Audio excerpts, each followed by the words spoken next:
So I began gardening. I didn't grow up growing fruits and vegetables, but when I was pregnant with my first son, Charlie, and that was 11 years ago, my husband was diagnosed with Crohn's disease. And it really made me evaluate what we ate and how we ate. And I also became interested in growing my own food and really understanding from seed to harvest that process.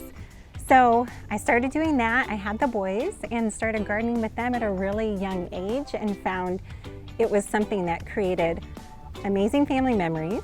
And we were growing our own food, and the little mini lessons along the way that had to do with gardening but also not do with gardening, as far as just instilling patience and cooperation and all of that, which just became a part of our family. And my oldest started kindergarten. I was recruited into the garden program. And that was my whole goal, that when I left and there wasn't going to be someone as crazy as me, they still had this whole curriculum and this whole program so that it could exist for years to come. There's obviously like the life science and the biology, so that knowledge becomes kind of innate. And but as far as just skills, I think it helps instill a lot of patience.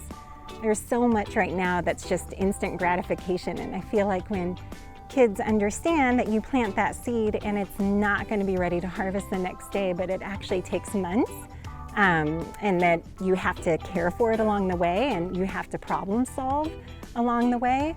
And it's just kind of teaching you that flexibility too. So if something doesn't go right, how are you going to change your plan to help it?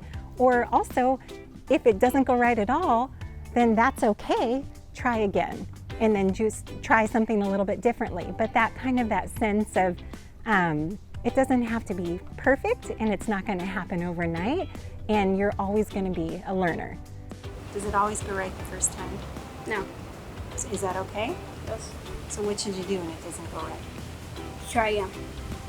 There's a huge amount of ownership that kids take over those fruits and vegetables. And just giving an example from the school, and in Teddy's classroom, when we had a classroom full of kindergartners, in the beginning of the season we planted lettuce seeds, we planted carrots.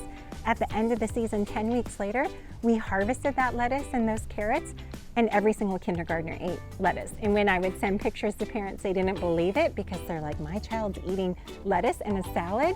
But there was something about them seeing that process from start to finish. When you plant that seed, when you see it growing, when you care for it so much, the reward that you get at the end of it is that you get to eat it.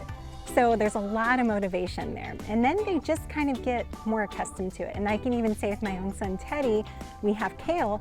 And now, because he's so accustomed to it, he kind of picks it and chews on it while we're in the garden. So there's something about growing it yourself, the work that you put into it, you almost feel like it's your reward and you want to eat it. And people are like, but where do you get these lessons? Like, how does it? I'm like, well, I wrote them.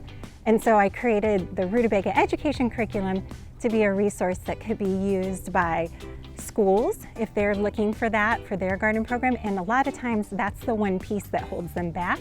But by giving them that resource, it gives them the power to really start a curriculum. And for homeschooling parents. And what's different about these lessons than what is out there is I was so overwhelmed in the beginning by how much is out there, and I just simplified it. And I wrote the lessons so that they're written for someone who doesn't need a teaching degree or doesn't need to be a master gardener, but someone who is just interested in learning about gardening.